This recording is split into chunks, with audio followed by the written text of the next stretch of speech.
దివ్యవాణి ప్రేక్షకులకు దేవుని ఆశీస్సులను, శుభాశీస్సులను, ఆశీర్వాదాలను మెండుగా కోరుకుంటూ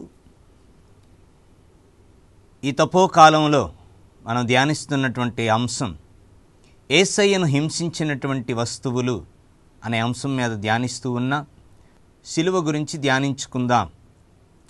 ఇప్పుడు పరిశుద్ధ గ్రంథం చదువుకొని సిలువ గురించి లోతుగా ధ్యానిద్దాం. పునీత యోహాను వ్రాసిన శుభవార్త 19వ అధ్యాయం 1వ వచనము నుండి. అప్పుడు పిలాతు యేసును కొరడాలతో కొట్టించెను. సైనికులు ముళ్ళ కిరీటమును అల్లి దానిని ఆయన శిరస్సుపై పెట్టి ఆయనకు ఊదా వస్త్రమును తొడిగిరి. పిమ్మట వారు ఆయన యొద్దకు వచ్చి, యూదుల రాజా నీకు శుభము అని నమస్కరించి ఆయనను ముఖంపై కొట్టిరి.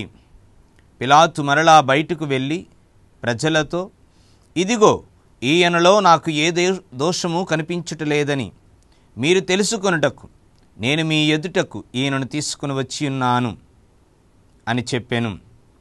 అప్పుడు యేసు ముళ్ళ కిరీటమును ఊదా వస్త్రమును ధరింపచేయబడిన వాడై బయటకు వచ్చెను. ఇదిగో ఈ మనుష్యుడు అని పిలాతు వారితో చెప్పెను.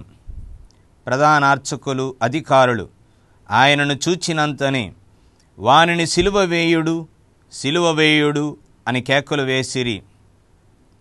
ఈయన యందు నాకు ఏ దోషము కనిపించటలేదు, మీరే ఈయనను తీసుకుని వెళ్ళి సిలువ వేయుడు అని చెప్పెను.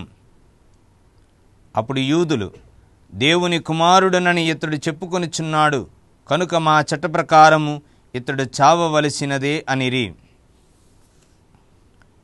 ఇది ప్రభుని శుభవార్త. క్రీస్తునాథుని యందు ప్రియులకు సహోదరి సహోదరులారా, యేసయ్యను సిలువ మరణానికి గురి చేయాలని తీర్పు తీరుస్తూ ఉన్నారు. యేసయ్యను సిలువ మీద చంపాలని పిలాతు కాదు తీర్పునిచ్చింది, ప్రజలు.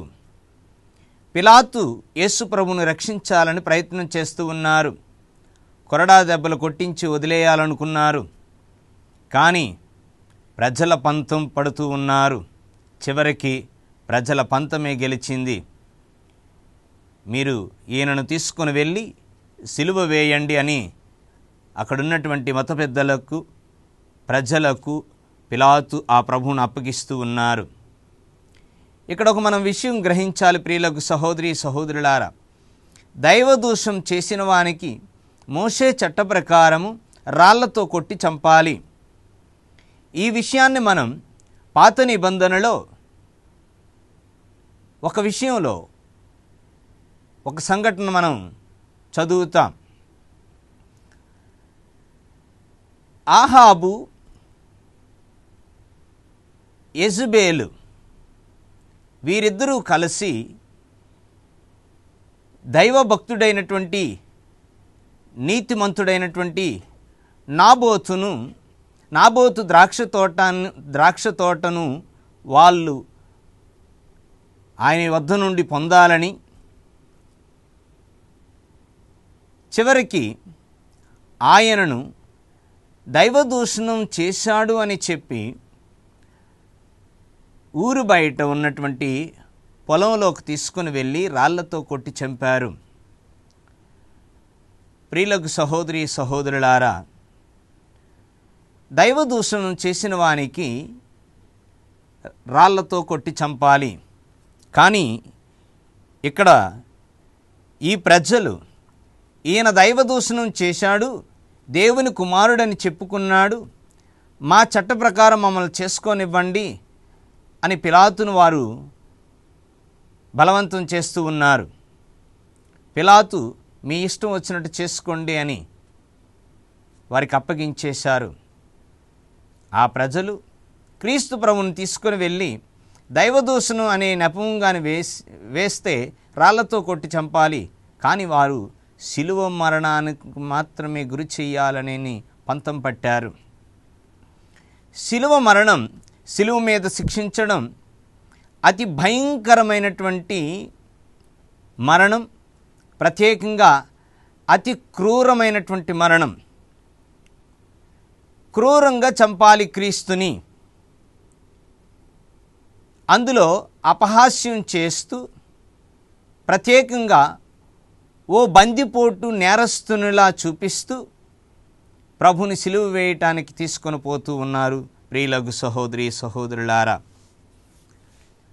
వారు మొండుపట్టు పట్టి క్రీస్తు ప్రభును సిలువ మరణానికి గురి చెయ్యాలని వారు మొండుపట్టు పట్టి వారి ఆలోచించినప్పటికీ దైవ ప్రణాళికేమో ఇది దైవ ప్రణాళిక, దేవుని చిత్తం కాబట్టి సిలువ మరణాన్ని క్రీస్తు ప్రభు ప్రేమతో అంగీకరిస్తూ ఉన్నారు. సిలువ అనగానే మనకి నిలువు కమ్మి, అడ్డు కమ్మి ఈ విధంగా కనిపిస్తూ ఉంటాయి.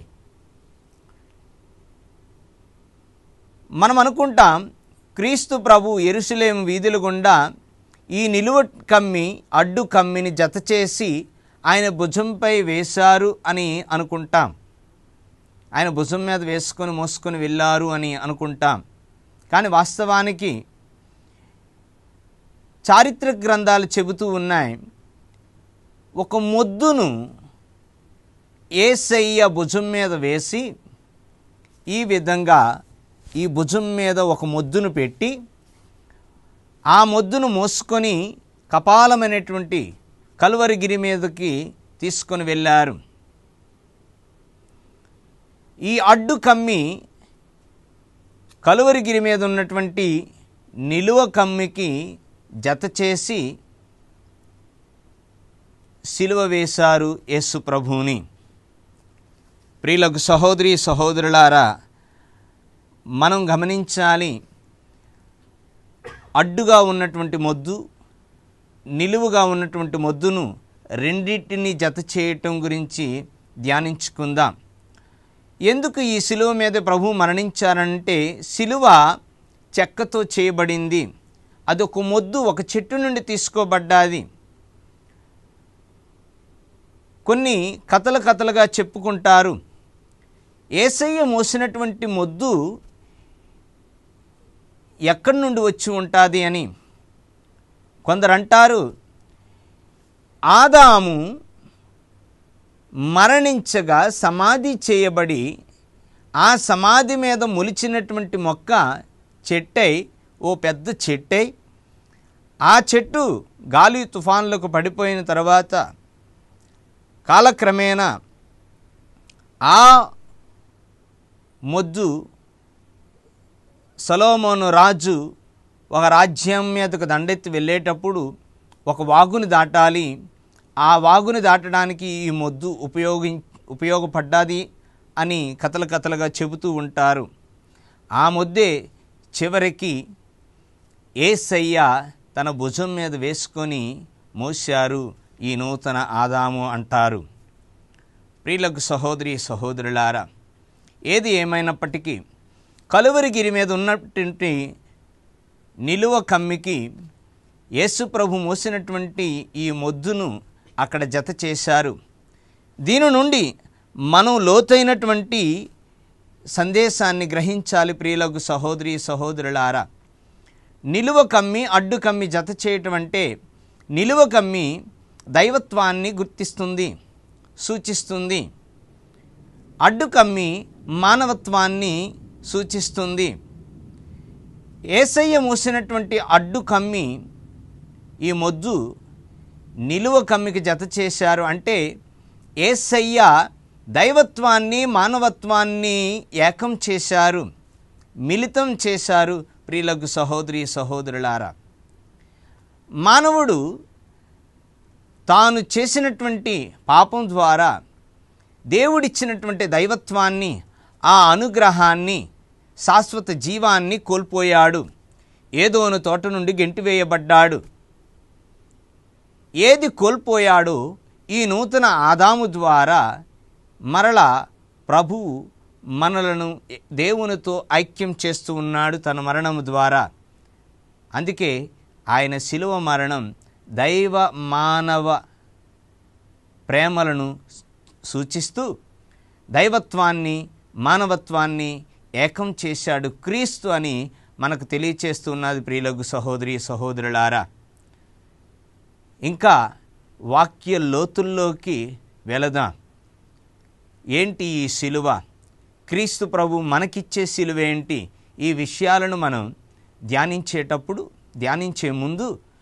లోతుగా ధ్యానించే ముందు చిన్న విరామం తీసుకున్న తర్వాత మరలా శిలువ గురించి చాలా లోతుగా ధ్యానించడానికి ప్రయత్నం చేద్దాం.